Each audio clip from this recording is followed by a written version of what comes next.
Good afternoon students. Last lecture में मैंने आपको एक्सरसाइज 1.3 का एक क्वेश्चन बताया था, ठीक है। आई थिंक आप लोगों ने कर लिए होंगे फर्स्ट और सेकंड क्वेश्चन। अगर नहीं किए हैं तो आप लोग कर लेना। क्वेश्चन नंबर फर्स्ट के दोनों पार्ट और सेकंड का दोनों पार्ट, ठीक है। थर्ड और फोर्थ मैं आपको करवाऊंगी। आज मैं आपको पहले करवाती हूँ आर्टिकल। देखो, आर्टिकल बिल्कुल आपकी एक्सरसाइज के क्वेश्चन की तरह है। एक्सरसाइज का क्वेश्चन जो है न्यूमेरिकल वैल्यूज़ होती हैं, आप इजीली सॉल्व कर लेते हो, लेकिन वही चीज़ आर्टिकल में ABC की फॉर्म में होता है तो थोड़ा सा मुश्किल पड़ता है। इसीलिए मैंने आपको एक्सरसाइज के क्वेश्चन पहले करवाए हैं ताकि आपको सॉल्व करना आ जाए, तब आपको आर्टिकल मुश्किल नहीं लगेगा। स्टार्टिंग में अगर मैं आर्टिकल करवाती तो शायद आपको मुश्किल लगता। देखो, आर्टिकल वही है एक तरह से, बस ये मानना कि टर्म्स जनरल है लेकिन है ये तरह का क्वेश्चन ही।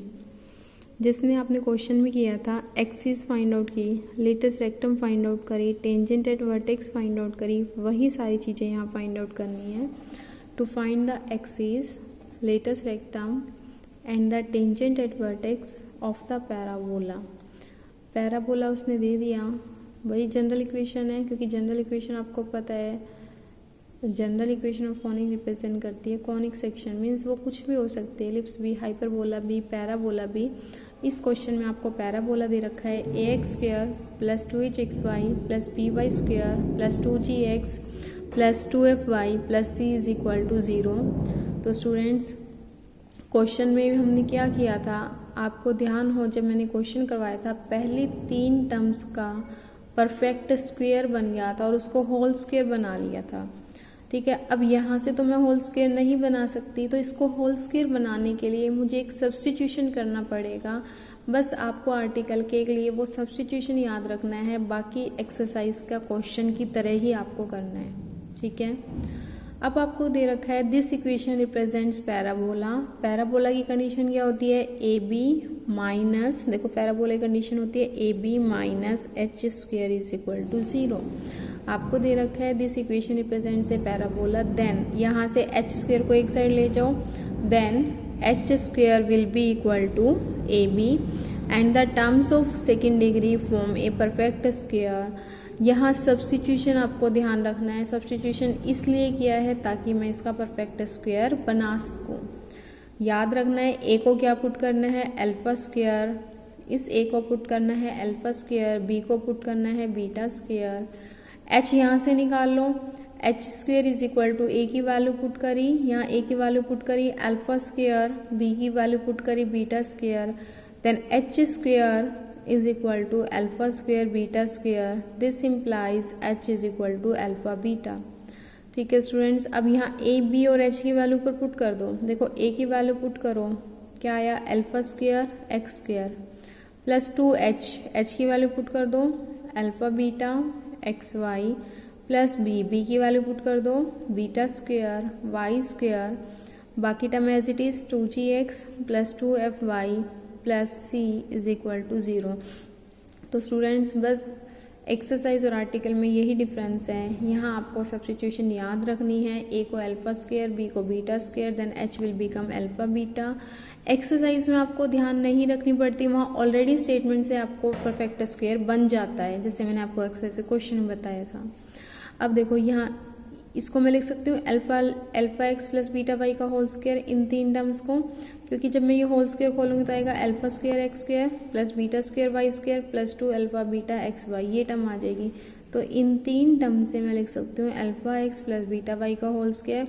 फिर होल स्क्वायर बनने के बाद जो बची हुई टर्म्स है उसको हम राइट में ले जाते हैं, इन बची हुई टर्म्स को हम राइट में ले गए, ऐसे ही हमने एक्सरसाइज के क्वेश्चन में किया था, minus 2gx minus 2fy minus c।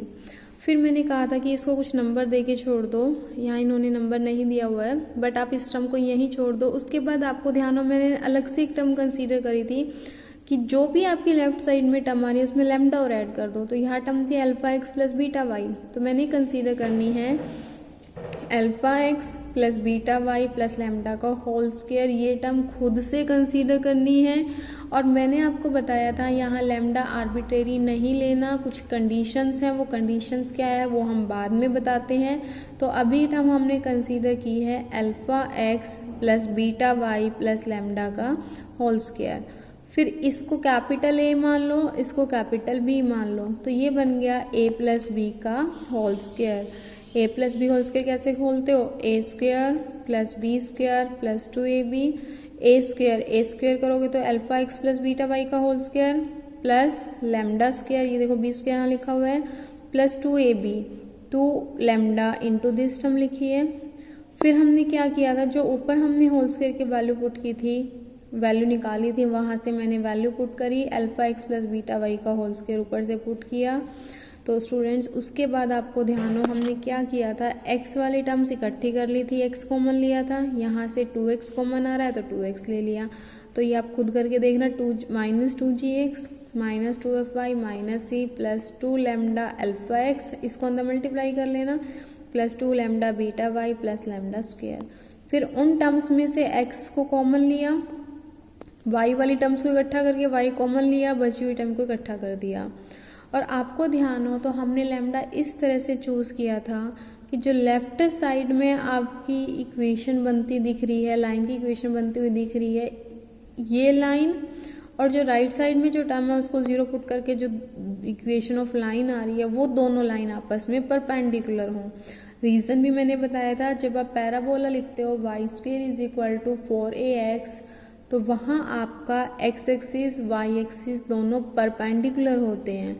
तो choose lambda so that line, एक तो लाइन ये बनेगी लेफ्ट, जो भी स्क्वायर के अंदर टर्म है उसको 0 पुट कर दो, alpha x plus beta y plus lambda equal to 0, right side की टर्म को 0 पुट किया, तो ये लाइंस आपस में कैसी हों, are perpendicular to each other.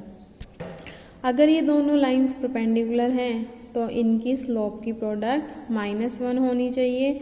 तो फर्स्ट लाइन की स्लोप बनेगी minus coefficient of x divided by coefficient of y minus coefficient of x is alpha and coefficient of y is beta into, इस line का निकालना है slope, निकालो, minus coefficient of x कितना है 2 lambda alpha minus g, coefficient of y कितना है 2 lambda beta minus f, तो 2 से 2 आपका ये कैंसिल आउट हो जाएगा, ये आपका कोफिशिएंट आ जाएगा, माइनस से माइनस कैंसिल हो जाएगा। और आपको ध्यान हो क्वेश्चन में आप यहाँ से लैम्डा वाली वैल्यू निकालो, मीन्स क्रॉस मल्टीप्लाई कर लो, इनको आपस में मल्टीप्लाई कर लेना, ठीक है। लैम्डा वाली टर्म इकट्ठी कर लेना, विदाउट लैम्डा वाली राइट पे ले जाना, और यहाँ से आप लैम्डा की वैल्यू फाइंड आउट करना।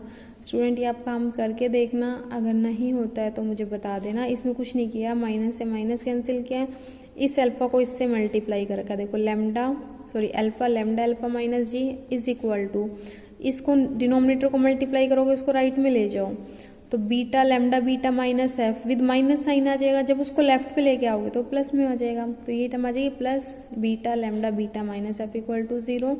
फिर लैम्डा वाली इकट्ठी कर दी, देखो ये टर्म लैम्डा की है, ये टर्म लैम्डा, दोनों में से लैम्डा कॉमन ले लूँ, यहाँ से क्या बनेगा अल्फा स्क्वायर, यहाँ से बनेगा बीटा स्क्वायर, तो alpha square plus beta square is equal to, बाकी टर्म राइट में ले जाओ, ये टर्म है माइनस अल्फा जी, राइट में जाएगी तो पॉजिटिव हो जाएगी, यहाँ से टर्म है माइनस बीटा एफ, राइट में जाएगी तो पॉजिटिव हो जाएगी। फिर भी आप अपने हाथ से करके देखना, अगर प्रॉब्लम आती है तो मुझे आप मैसेज कर देना। ये आ गई आपकी लैम्डा की वैल्यू। तो स्टूडेंट्स आपको ध्यान हो, उसके बाद मैंने ये लैम्डा की वैल्यू जो है, ये जो इक्वेशन बनी हुई है यहाँ पुट करवाई थी। अब देखो ये पूरी की पूरी वैल्यू को मैं यहाँ पुट नहीं कर सकती, इतनी लंबी वैल्यू है, तो मैं जस्ट वर्डिंग में लिख सकती हूँ, this equation will represent the parabola where lambda is equal to this term.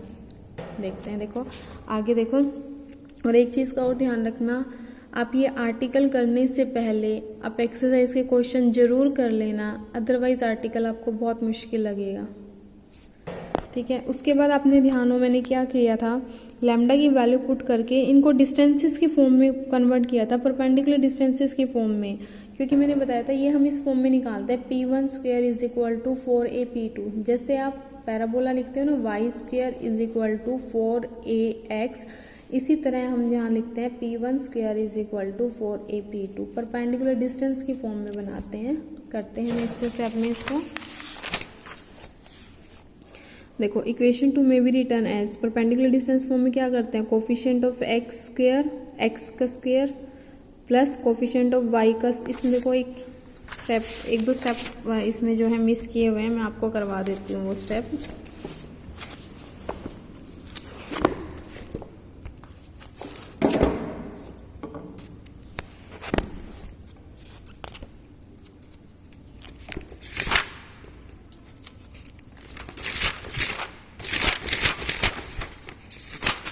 हाँ जी, देखो आपकी इक्वेशन ऑफ पैराबोला थी, क्या थी, alpha x plus beta y plus lambda whole square is equal to 2x lambda alpha minus G plus 2y lambda beta minus F